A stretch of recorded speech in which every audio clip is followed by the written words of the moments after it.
you don't read the newspaper, you're uninformed. If you do read it, you're misinformed. What is the long-term effect of too much information? Information, I just need some information. I've been dying. Is it lack of education? I've been reading without any transformation. I'm addicted. Is it overstimulation? Hey. Welcome to the Sixth Sense Report. Hear ye, come one, come all. You are listening to the Sixth Sense Report with Joel Nikoloff and Darnell Samuels. Man, I'm pretty excited to tackle this one. Why is that? Well, I think you used to use you were a stoner back in the day, or what, man? No comment. No comment. Next question, please. Next question. I plead the fifth. No. It's more so. Well, it's been a long time coming. We haven't talked about this issue. Yes, man. well, and that's it, right? That it's been a long time coming. That's why I'm excited, right? At Yeah. This issue. Actually, let me. It's a mini prep, or before we get into sort of the current, situation, the opioid crisis. That the thing. As soon as we brought this up, or as soon as we're like, okay, let's talk about this again, I knew instantly the first article that I was going back to, and that was, I found a couple articles. It's a guy named it's about a kid or a young man named Ryan Hedican. His parents are in BC. The story stood out to me because this was a young man who was going through recovery, sort of rehab stints. His parents had spent something like $70,000 on him doing a whole bunch of rehab programs, and he relapsed and he overdosed, or I should say he died on a job site. So he'd basically done drugs on his lunch break and died. He was essentially struggling with heroin, and the crazy part was his parents were, his parents' claims was they wanted the cause of death to be changed from overdose to poisoning because he was trying to buy heroin, but he died because it had fentanyl in it. Mm-hmm. And so this is a common issue within this, yes, in a greater scale, which is that black market drugs are very hard to ascertain what you are buying, especially when you start to talk about opioids and synthetic opioids and all that, rabbit hole. Mm-hmm. And so there's this is a great example where this guy didn't die of a drug overdose, but we call it a drug overdose. And so this issue has, to me, this story, I have a great article from Globe and Mail that actually has 3 people's stories. It's called "How Could This Happen After Losing Loved Ones to Opioids? Grieving Relatives Take Action." So I thought this was the best article of that story about Brett Hedican. So I'll put that in, Ryan Hedican. So I'll put that in the show notes page. But for me, that's what made me want to talk about this. That's why I'm sort of I'm excited. Okay, yeah, good. That's definitely gonna hit some points in the conversation going forward. For me, I think the reason why I want to talk about it is because I'm from the say no to drugs generation. Oh yeah, me too. Yeah. So I grew up with the commercials. Don't you put it in your mouth? Don't you put it in your mouth? And what's the other one? The don't you put it in your mouth? And then I have some Sesame Street type character in my head of there was another one. I can't remember how it went, but yeah.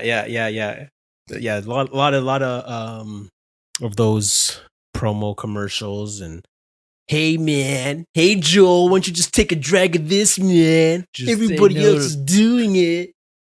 And what's funny is I don't remember where I heard it. I wish I had a source for this, but I feel like I have this recollection, or I have this deja vu to hearing someone talk about this, say no to drugs campaigns, and realistically, if they didn't reap a net benefit. If anything, they sort of caused kids to be more experimental. Yeah. Because it's I was telling my parents this story, a totally unrelated story, but the punchline was like, you told me don't say this word. So me as a kid was like, oh, I guess I got to say that word.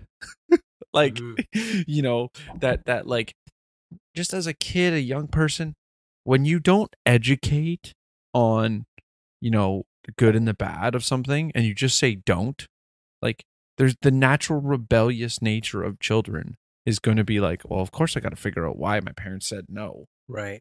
Yeah. Yeah. People being incentivized by forbidden fruit, young people. So yeah, definitely. Yeah, I was kind of excited. So it's kind of weird. Yeah, now the first prohibition didn't work out either, did it? What? Adam. Oh, yeah. It's a good one.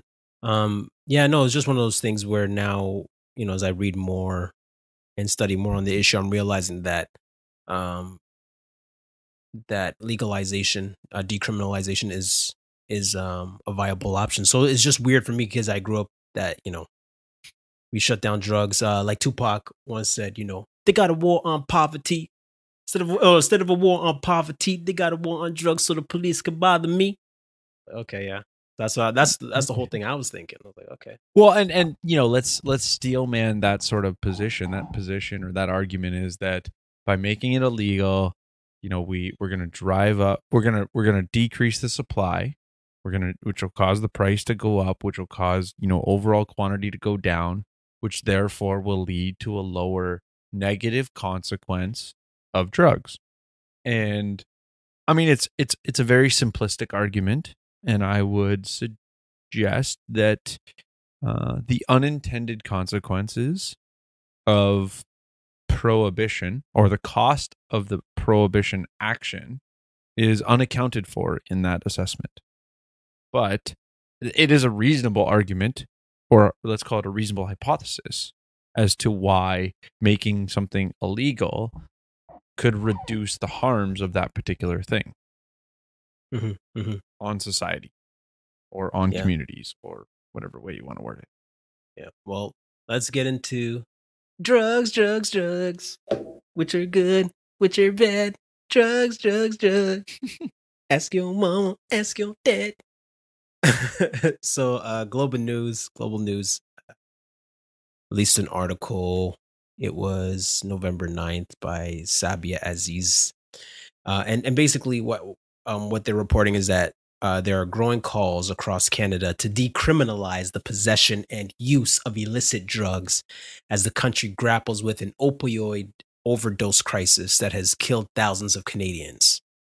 So last week, British Columbia became, as of last week of that time, British Columbia became the first province to officially request the federal government for an exemption from criminal penalties for people who possess small amounts of illicit drugs for personal use. This came after Vancouver submitted its own proposal to Health Canada in June. Right. And so Toronto is preparing to do that as well, to make a similar plea later this year. I mean, I think my first instinct is, how is government going to screw this up? Well, yeah, you say it in a joking way, but it's true. I was doing my own little research, and I was looking at like what we've done thus far as it relates to the marijuana and legalizing our cannabis. We're legalizing cannabis and what we've already done. And this is an article from FEE called Canada's Marijuana Legalization is Tainted by Big Government. And it's by Benjamin L. Woodfinden. And basically, they're saying it's just, basic math that the government price for cannabis is higher than the black market. Well, I mean, you got to remember. Okay, so Canada, and we talked about this on the Cannabis episode, I think, years ago. Like, yeah, years ago. Man, that's crazy. Was that 2018 or 2019?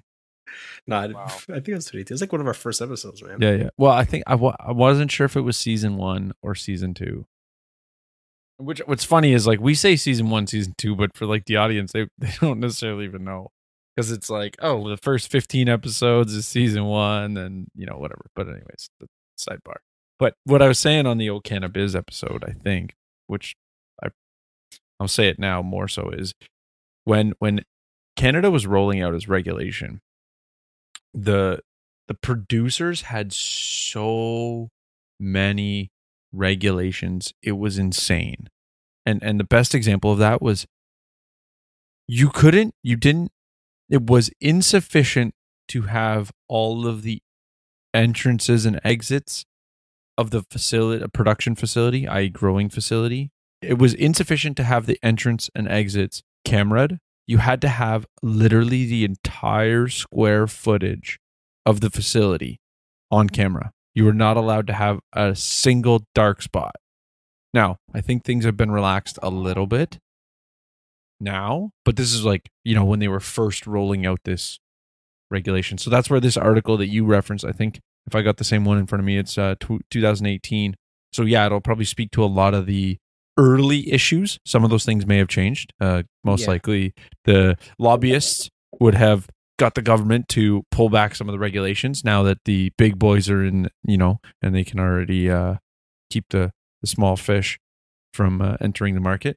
But yeah, our producer was just laughing at in a chat with us that we called it regarding, the essentially there was it the here it is. San Francisco suspends cannabis tax to help dispensaries compete with drug dealers. Yeah, just that, like, the regulated market, the government market, it has its huge downfalls. Like, this is a prime example of how regulation increased the costs to the point where you can't compete because you have a lower quality product at a higher price. Now, it's cannabis is a total sidebar from, the opioid scenario, because you don't have the same level of risk with these particular, with cannabis, right? There's 0 recorded deaths directly attributed to cannabis. Right? So overdosing is not a concern. Now, obviously someone could like lace it with, I don't know, Lysol or something ridiculous. But generally speaking, crack. Well, yeah, but in general, these are, drug dealers. Let's say when it was black market, even, now with the let's call it the gray market in Canada, or in San Francisco, as that a post I was reading, the gray markets, there's a competition there that, what I was trying to say was the dealers or the people in those markets, they don't want to kill their customer. I mean, even in the opioid crisis, for the most part, when we're talking about that story that I was discussing, it's not like the dealer had the intention of giving a lethal dose, because, they want their customer to come back. The issue, to some extent, is the fact that prohibition and the black market changes the dynamic of a customer and producer relationship, because you no longer have legal recourse. Generally speaking, how does the black market resolve conflict? Violence. What do you mean? I mean, just where does the gang wars come from? It's competition over territory for the black market. How do we compete in the white market or the whatever legitimate market? You sell a better product. You open up more stores, right? Property rights.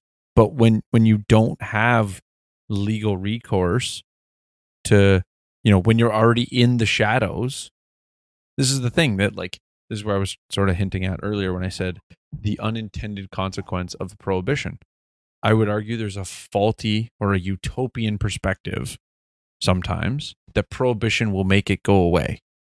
No, it will never go to 0, right? Like, and then the other side of this, to some extent, with the prohibition statement is like, I think there's 2 utopian visions. One is that it'll go away, but 2 is it'll prevent, the innocent single mother from taking up a drug habit. Or, like, the point is, because it's illegal, somehow we're gonna prevent some level of, addiction. And generally speaking, people just if people want to do it, they're going to do it, right? If heroin was made legal tomorrow, I don't think any of our listeners are going to be like, "Oh, let's go do that." Like no one's going out to go get heroin because it became legal tomorrow. Basically, the people who are already doing it are the ones who are going to go get it, potentially. And so it's just so that's the other utopian side is that if people are still going to go get it, well, now that's why I've joked. I think I joke on the podcast. I know I joke with my friends like, "Oh, the black market always provides." Why? Because there's a demand. Somebody wants it. Just because you made it illegal doesn't mean they're not going to want it anymore. It just means that only those who are willing to pay probably a slightly higher price or those who are willing to break the law are the ones who are going to still do it. So then, like, 'cause part of the issue that people are concerned with, or the country's concerned with, is the rise in overdoses, especially in light of COVID-19 measures. Mm-hmm. Right? Well, Why is that? Well, and I mean, I would say to you, the rise in overdoses, sort of a secondary issue. If anything, I would say the rise, maybe you can speak to what you think about the COVID-19 impacts are. But I would say that's sort of a that's pushing the underlying issue to a head, right? Like the issue is already there, right? We already have drug overdoses. We already have these problems in society, right? The toxicity, drug toxicity causing death, as the example, the story I told or referenced, that was already there. And this is where, Portugal and what they've done is sort of a contrast to say, if it's legal, what is the net outcome? Again, goes, if we agree, we can't result in the utopian scenario where we just make drugs go away. So there's always going to be some level of society that does it, which therefore then means there's always going to be some level of addiction, which means there's always going to be some level of harm to communities because of addiction and abuse of substances. The question becomes, how do we minimize those harms, and how do we help restore people who have, let's say, shirked their responsibilities while going down those rabbit trails or down those detrimental habits? Yeah, and I get that's something new, and that's something. Well, most people, grew up thinking that drugs are bad, and so the war on drugs. War on drugs, yeah, all that, and carding, policing. That's where you get, like Tupac said, that's where you get the harassing of black people, in black communities, and it's kind of like, well, it's not kind of. There is like this trade off, and there's a meme. There's a picture of a police officer, a banking guy, and a drug cartel, and the question is it time to end the war on drugs? The police officer says no. The banker says no, and the drug cartel says no, and all of them are holding a bag of money in their hand. So the police officer's bag of money says bigger budgets. The bank says laundry, and then the drug cartel, his bag says profits. And I mean, there's a great article from Fee. It says lessons from Portugal about ending the drug war. The very end of it has a meme from Milton Friedman, or with a Milton Friedman quote. It says, "If you look at the drug war from a purely economic point of view, the role of government is to protect the drug cartel." Mm-hmm. Now, maybe some of our listeners are like, "What? That doesn't make any sense. What are you talking about?" Simple statement is, the government enforces prohibition, which allows the drug cartel to continue. Yeah, so the prohibition creates a black market. Mm-hmm. Right, and it actually, it kind of reminds me of that economic principle, Bootleggers and Baptists. Actually, that sounds like a great Christian hip hop album. I was gonna say, whose economic principle is this? You never heard of it before? I mean, maybe I've heard the non colloquial term of it. What Oh, is this guy named an economist named Bruce Yandell. Okay. Bruce Yandell. And so the idea with Baptists and bootleggers is that the Baptists on Sundays, they don't want people drinking, so they lobby to close up alcohol liquor stores on the Sunday, and so that benefits the bootleggers. So the bootleggers are for that policy because they're profiting off of the Sunday sales, right? Yeah, bootleggers and Baptists, and I love that. I love that phrase. Yes. But the idea that I think is important for us to understand is that prohibition, and this is from the article that you referenced. Prohibition makes opioids more dangerous because it forces the market underground, which inhibits normal quality control. In legal markets, consumers know the potency of the drugs they purchase. They do not buy beer and receive grain alcohol, or aspirin and get morphine. So if opioids are easily accessible, people tend to use the substance they desire. When access is limited, however, some customers obtain an insufficient quantity and therefore improvise with alcohol or benzodiazepines and other drugs. Benzodiazepine or something like that. Yeah. So taking the drugs together. Yeah. Benzos. Uppers, downers. Yeah. So taking these drugs together increases the risk of overdose, especially when dealing with depressants, like opioids, which according to the government document from the state of South Australia, can cause a person's breathing and heart rate to decrease dangerously. So this is what we talk about, all the time, about unintended consequences of policies. Like, some policies look great on the surface, but then when you follow the money trail and you start to say, okay, wait a minute. So, economics is the science of making choices and the reallocation of scarce resources. So if people aren't able to get their drugs over the counter because there's might be too much, or there might be legal restrictions on doctors being able to give it out, they can always just go to the black market and get it. Problem with the black market is they're not, you're not sure what you're getting. But because people are in such a bad place, in a desperate place, they're willing to take the risk. And I mean, you got to remember, at the same time, there is an ability potentially for the black market to provide in a productive manner. And the simple example there would be, take cannabis. For the vast majority of black market transactions, you're not getting it laced with crack. And why does that exist? Well, because people develop relationships, and so trust gets developed, and you're dealing with a non-risky product. Again, it's relatively easy to certify something that is literally a plant and not a chemical is the plant you expected it to be. And so my point is that, the black market is not always going to be the worst case scenario, or, the causing more deaths inherently because it's the black market. The issue is the consequences of the black market. As you just said, okay, people inherently are going to be more risky because they're already doing something illegal. Now, take the example of, you've got a dealer who's gets a one-off customer. That dealer is going to be more risky.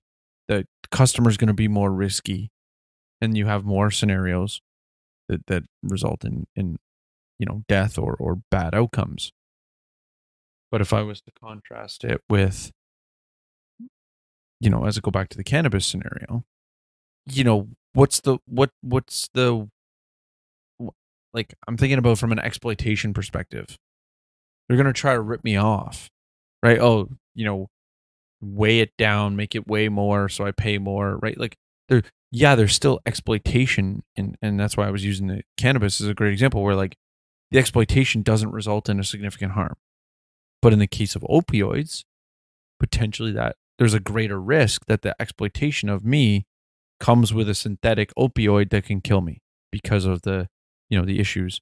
And just for context, the issues being there's continually a drive to create a higher potency, which then would lower transportation costs because I need a lower weight to get for let's call it a dose that gets someone high.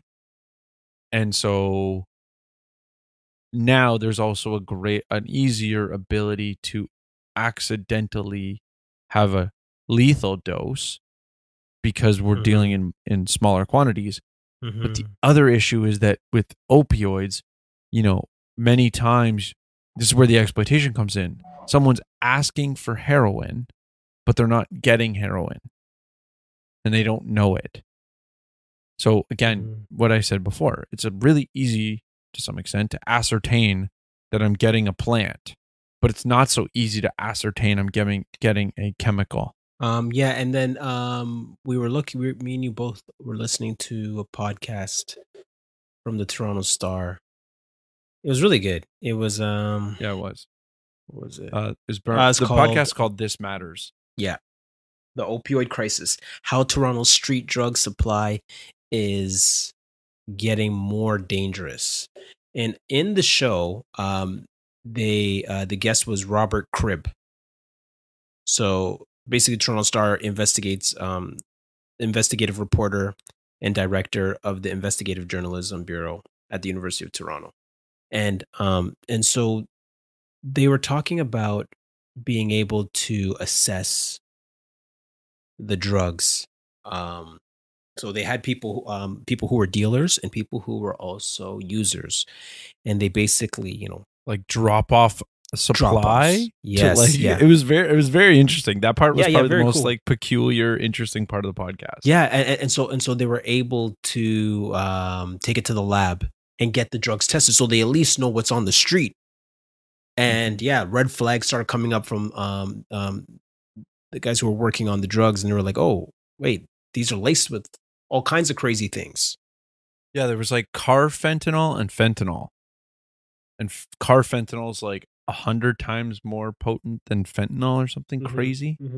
Again, goes back to what I was saying. The more potent, the more you can transmit, which then means lower volume, higher value. Right. And also, Joel, I think we forgot to mention that from 2019, this is very important, from 2019 to 2020, the death rate, or correct me if I'm wrong, the death rate went from 20% to 80% in overdoses, drug overdoses. And this is what's the cause of alarm. Right. And so they're asking, okay, well, what caused that jump? Now, of course, we know it's COVID turned the whole world on its head. And the unintended consequences of government intervention. Vaccine mandates and so forth, or not vaccine mandate, but lockdowns. Yeah. What you saw was people being isolated.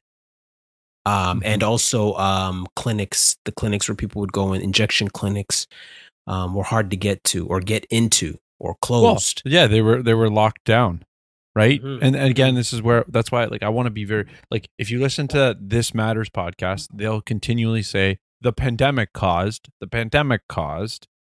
but let's be very clear.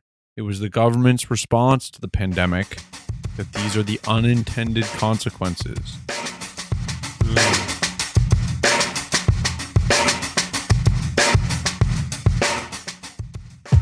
Agree or disagree with our views?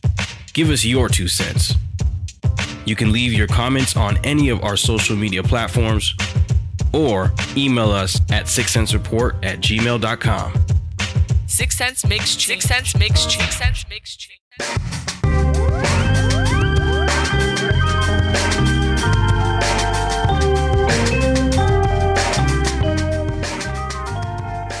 So are you saying that legalization might not be the best?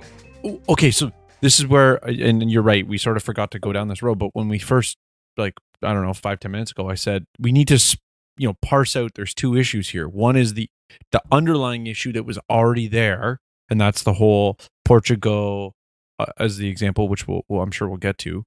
But it's the idea that, so that the issue I said before was that really, what's the environment where we minimize habitual detrimental behaviors when it comes to drug addiction or addictive behavior with substance? So that's already an issue.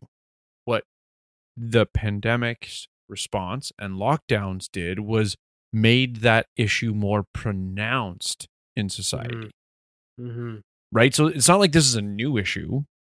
It's just become more pronounced. And my point is, with regards to lockdowns, again, I say this, I mean, who would have thought I'm saying it on this episode, but I say it all the time.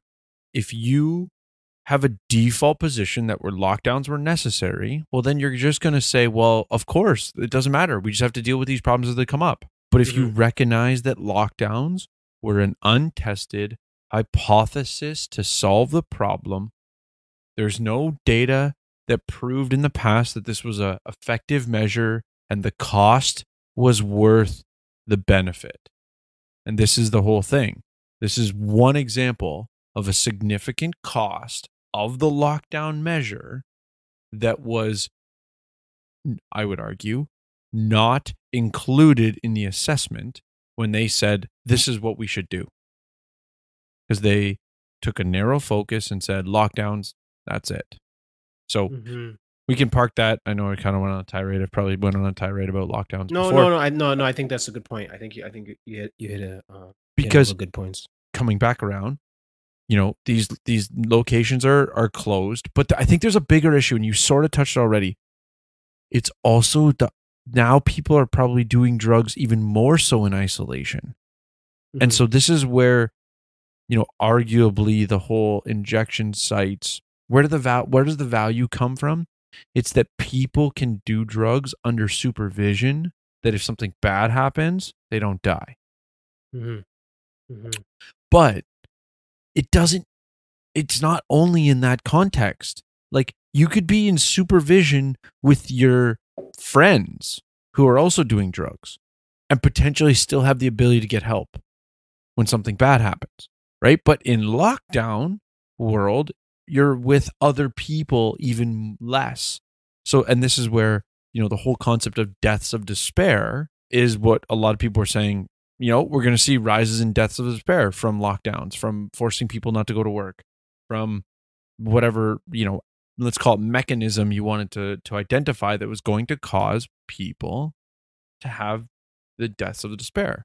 And the reason I use mechanism as a word, just to say, like, whether that's I don't have purpose in my life because I don't have the job, I don't have the ability to go to gym, and strong pieces or strong aspects of my life that were helping my mental health, right? There's a whole bunch of things that you could say, well, they took that away, which could lead to more drug use, which could lead to more addiction, which can lead to more, depression, and suicide. That's where the deaths of despair comments come from. And so I would say that it is important to really recognize that the catalyst as to why this came to its head. And it's not as simple as, well, the pandemic. Okay, well, let's not have any discussion as to doing it different next time as to prevent this problem. Yeah. Well, no. Well said. And I think for us, or just people trying to think through, okay, well, what does this look like? Thomas Sowell, great economist, always says, economists always ask, compared to what? What are we comparing this to? Is it possible? Is this even achievable to legalize? Because for those people who grew up in the say no to drug era, with the drug war, you think like this is almost social suicide to decriminalize these more kind of, I don't want to say harder drugs, but yeah. So this is where we can look at Portugal. So Portugal has criminalized. So in 2001, Portugal became the first country to decriminalize the possession and consumption of all illicit substances. So the opioid crisis soon, and this is from the article Lessons from Portugal about ending the drug war. And so the opioid crisis soon stabilized, and the ensuing years saw dramatic drops in problematic drug use, HIV and hepatitis infection rates, overdose deaths, drug-related crime, and incarceration rates. HIV infection plummeted from an all-time high in 2000 of 104.2 new cases per million to 4.2 cases per million in 2015. That's pretty impressive. Mm-hmm. Yeah, like that's if I'm reading that right, it's and that was HIV infection plummeted from 104 per million to 4 per million. Right. Now that's a span of 15 years, so obviously lots of time for the, let's say, effects of these policies. And a big thing to recognize with the Portugal policy, they were using they call them CATs, which it's like a Portuguese term, but essentially it's like a drug addict center. So they've opened up a lot of drug addict centers. And so the reason why that's important to recognize or to is part of the policy was that because there's places that people who want to use drugs can go, the sharing of needles essentially can be significantly reduced.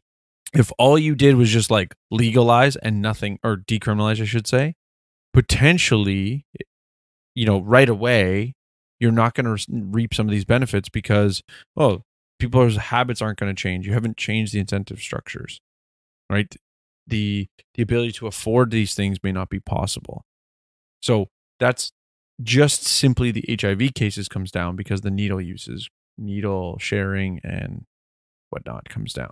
Yeah, most definitely. And it's helpful. And I think it's good to see what other countries have done, other places have done with these types of policies. So we can kind of look at, okay, well, what's the potential for these policies and can it work? So let me ask you, Joel, what's your 2 cents? Oh, I think this is a really complex issue. Like, I think it's very, there's a reason why they use the word decriminalization and not legalization. Because Milton Friedman's quote is still true. It's just a different drug cartel. What do you mean by that?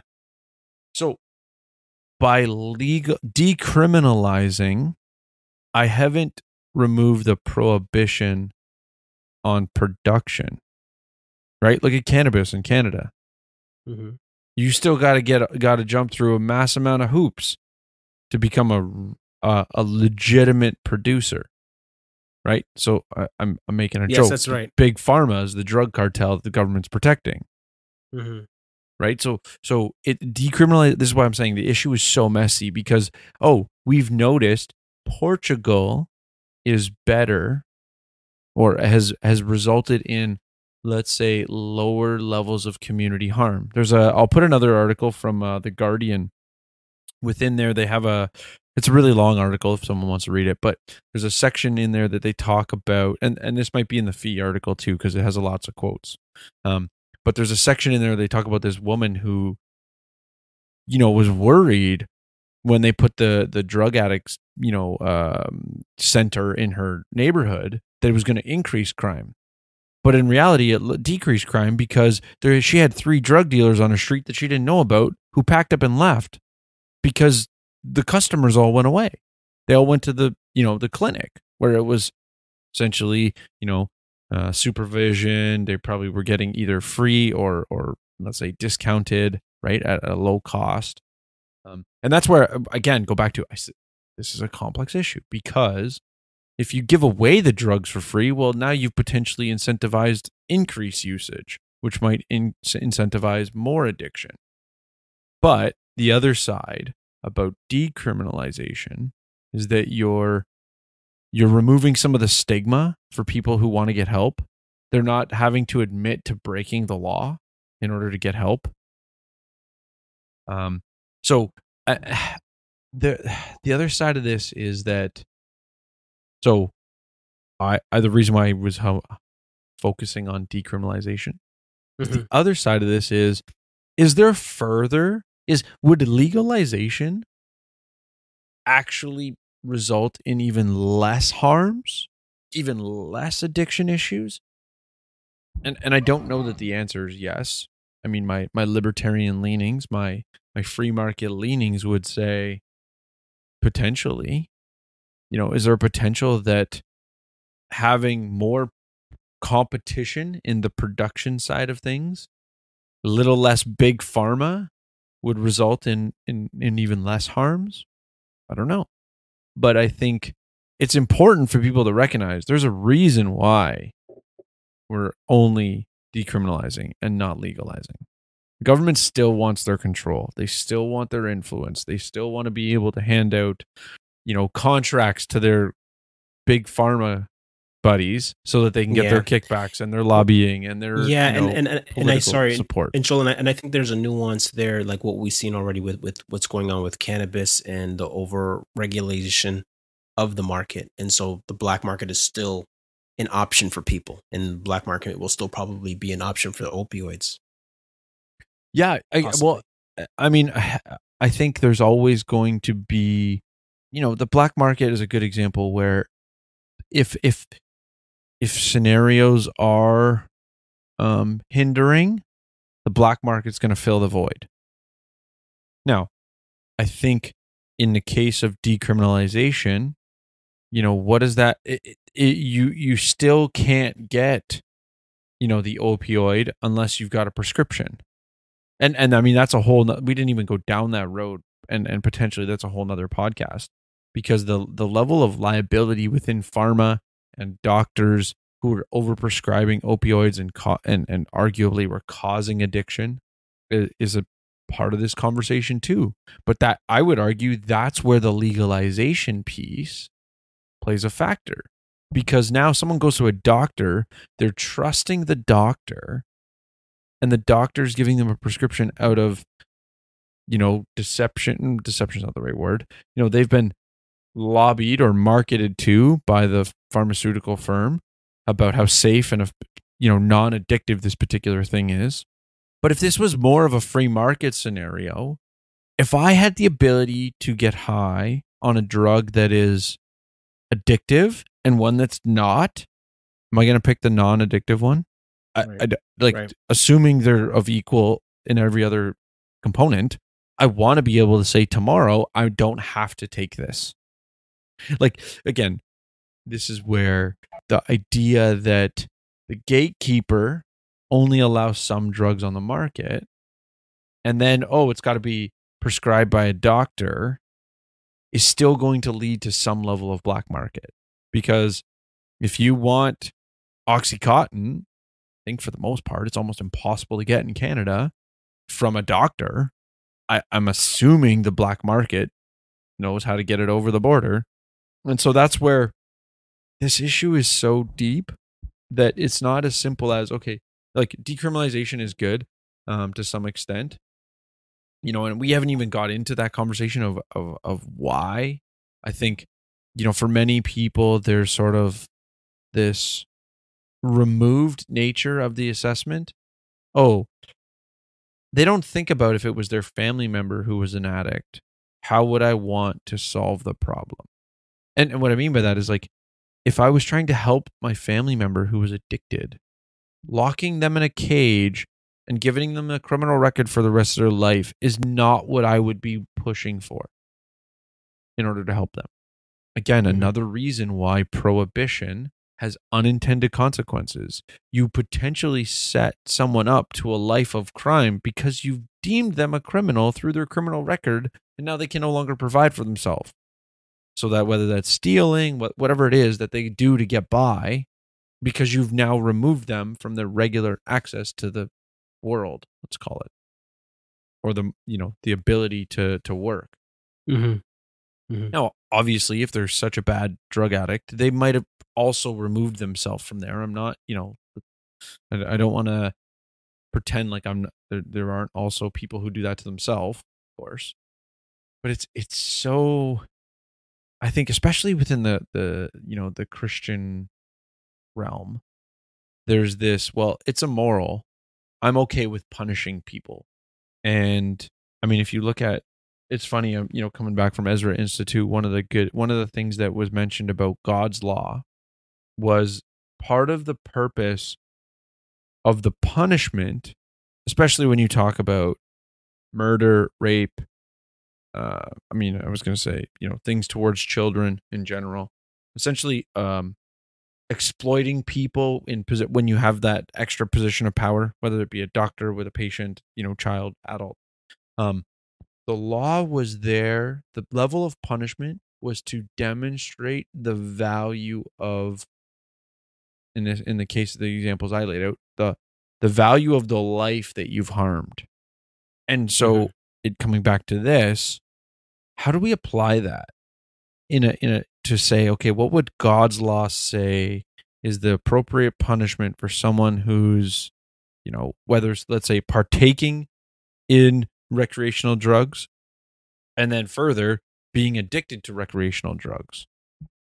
What would be within God's law of appropriate, punishment or appropriate consequence? Is probably the better word. And I mean, I think, to be honest, my default answer is that I think most likely the consequences are within the community. You are going to have to rebuild your trust in order for people to be willing to invest in you.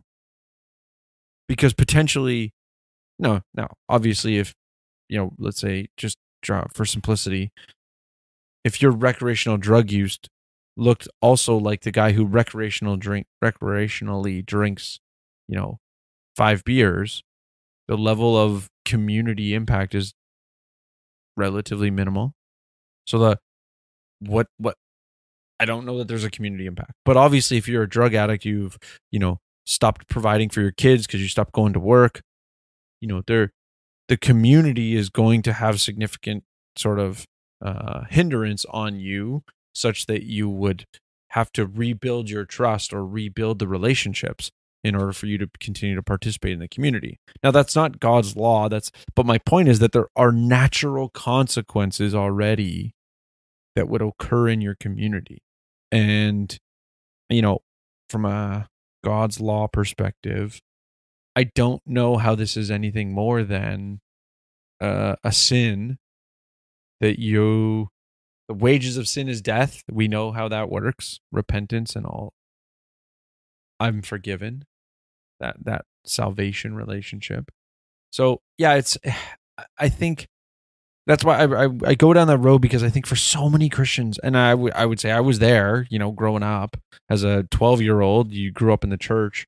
It's like, oh, we punish drug dealers and crack addicts for doing the wrong thing. But is that the right response? Mm-hmm.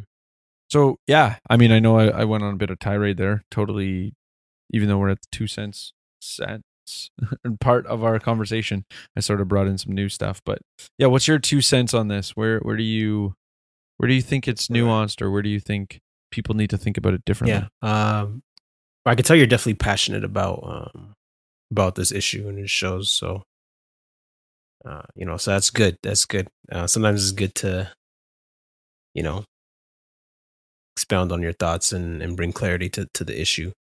For me, I think it's something to keep an eye on. I'm definitely looking at it from a perspective of what's the word? Going from demonization to decriminalization. And I think, answering and asking the question, compared to what, and looking at what Portugal has done. And there were 3 things, according to their policy, that helped shape where they were going in regards to decriminalizing drugs. And the 3 things were, 1, that there's no such thing as a soft or hard drug, only healthy and unhealthy relationships with drugs. Right? And then point 2 was that an individual's unhealthy relationship with drugs often conceals frayed relationships with loved ones, with the world around them, and with themselves. And then the third one was that eradication of all drugs is an impossible goal. And I think all those points are reasonable and relational.